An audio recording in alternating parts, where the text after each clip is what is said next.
Hello everyone, welcome back to Khushi's cafe. Hope you all are doing well. और हर साल की तरह साल के अंत में मैं फिर से आ गई हूँ एक रिव्यू वीडियो लेकर के। तो इस वीडियो में मैं शेयर करूँगी कि कैसा रहा मेरा ये पूरा साल 2024 और मैंने इसमें क्या क्या सीखा, क्या नई चीज़ें थी और क्या चीज़ें हैं जिन पर और काम करना बाकी है। ये सारा मैं आपको बताऊँगी आज। तो चलिए स्टार्ट करते हैं ज़्यादा देरी ना करते हुए। तो सबसे पहले मैं साल के शुरू से ही जनवरी से आपको बताना चाहूँगी कि शुरुआत कैसी रही थी। जनवरी में मैंने रिजोल्यूशन लिया था।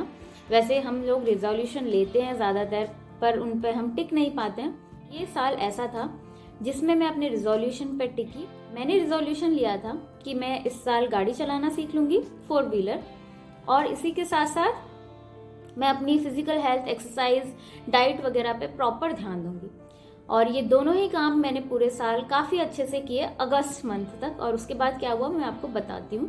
तो अगस्त मंथ तक ऐसा चलता रहा कि मैं बहुत अच्छे से अपनी डाइट वगैरह प्लान कर रही थी और इसी के साथ साथ आप लोगों के साथ में शेयर भी करने लग गई थी कि किस तरीके से मैं अपनी वीगन डाइट को मैनेज कर रही हूँ। मैंने एक कोर्स भी कर लिया था इसी बीच में, जिससे कि मैं और एफिशिएंटली काम कर सकूँ और एक्सरसाइज वगैरह करना प्रॉपरली, और बैडमिंटन खेलना मैंने शुरू कर दिया था, जिससे कि और अच्छे से मेरी फिजिकल एक्टिविटी हो रही थी और मुझे बहुत मज़ा आ रहा था बैडमिंटन खेलने में भी।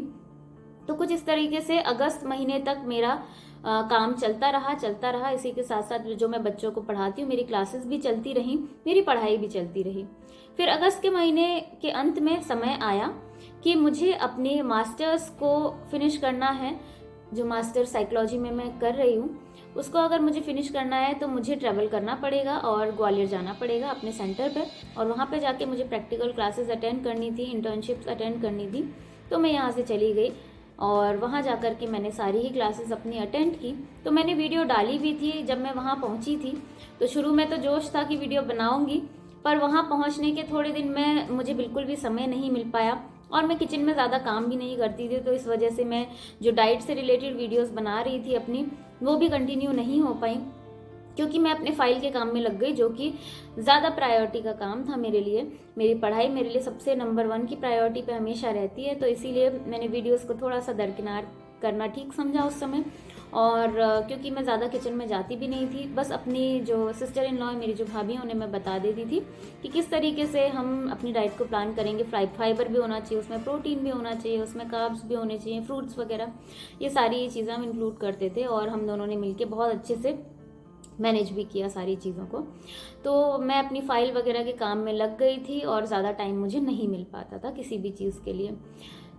तो कुछ इस तरीके से मैंने 3 महीने वहाँ पर बिताए और 3 महीने के बाद में मैं असम वापस आ गई हूँ और यहाँ पर आकर के फिर से अपना वही सब डाइट वगैरह प्लान करना मैं शुरू करने ही वाली थी। और इसी के साथ साथ दिसंबर से मुझे यहाँ आते ही जिस प्रोजेक्ट को मैंने बहुत समय से सोच के रखा हुआ था, एक दिमाग में एक सोच थी कि किस तरीके से हम बच्चों के ऊपर और अच्छा काम कर सकते हैं, वो प्रोजेक्ट मैं ग्वालियर से ही पूरा सोच करके आई थी, पूरी तैयारी करके आई थी, अपने पैम्पलेट्स वगैरह, फॉर्म्स वगैरह प्रिपेयर करके लेके आई थी अपनी क्लासेस के लिए। और दिसंबर से मुझे वो स्टार्ट भी करनी थी, जो कि मैंने स्टार्ट कर भी दिए। लेकिन उससे पहले एक मेरा छोटा सा एक्सीडेंट हो गया और मेरा ये राइट हैंड फ्रैक्चर हो गया एक्चुअली। तो इस वजह से मैं अपने प्रोजेक्ट को उतने सामर्थ्य के साथ में शुरू नहीं कर पाई हूँ। तो अभी बस मैंने ऐसे ही स्टार्ट कर दिया है।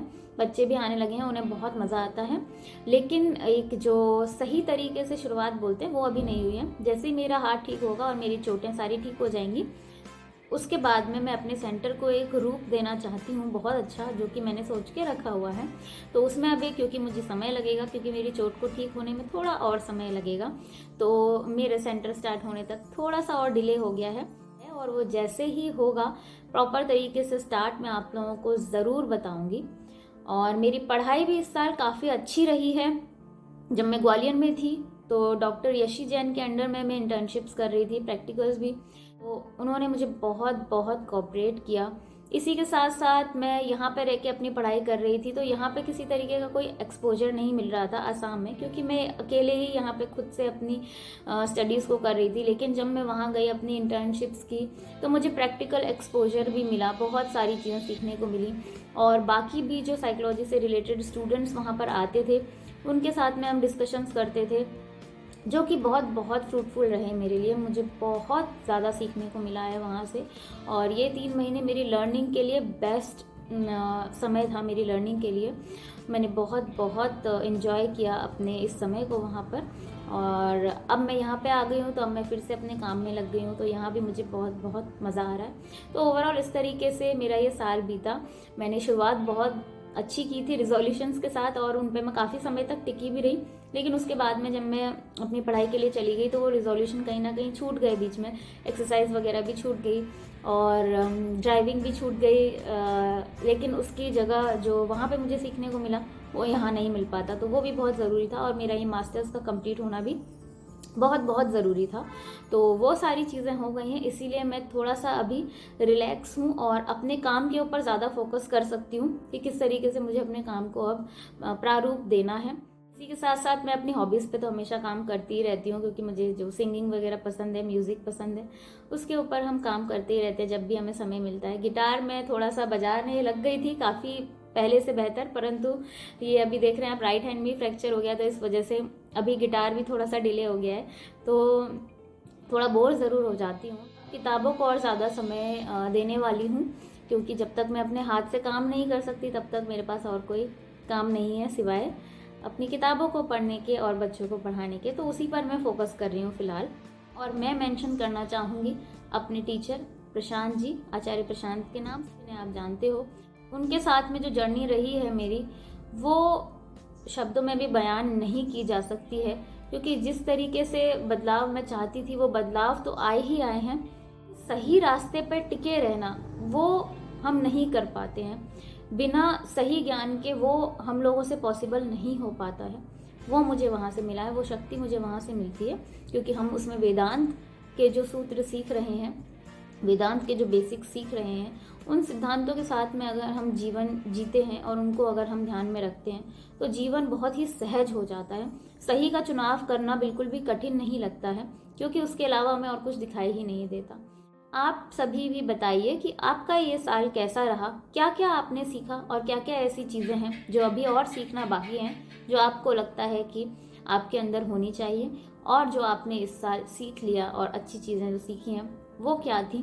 वो सभी चीज़ें शेयर कीजिए, हम लोग एक दूसरे से शेयर करेंगे तो एक दूसरे का मनोबल बढ़ाएंगे। क्योंकि हमेशा से मैं चाहती थी कि एक ऐसी कम्युनिटी हमारी बने जिसमें कि हम सभी लड़कियां, महिलाएं एक दूसरे को सपोर्ट करें, जो कि समाज में कम देखने को मिलता है। महिलाएं महिलाओं का सपोर्ट बहुत कम कर रही होती हैं, तो हम लोग इस तरीके की कम्युनिटी बनाए। तो मेरे खुशी इस कैफ़े के माध्यम से हमेशा ये प्रयास रहता है कि हम इस तरीके की एक कम्युनिटी को बना पाएँ, जिसमें हम सभी लड़कियां, महिलाएं एक दूसरे को सपोर्ट कर रही हों और एक दूसरे के साथ में अपनी चीज़ें शेयर कर रही हों, जिससे कि हम सभी को कुछ ना कुछ सीखने को मिले। मैं आशा करती हूँ कि ये वीडियो आप लोगों को पसंद आई होगी।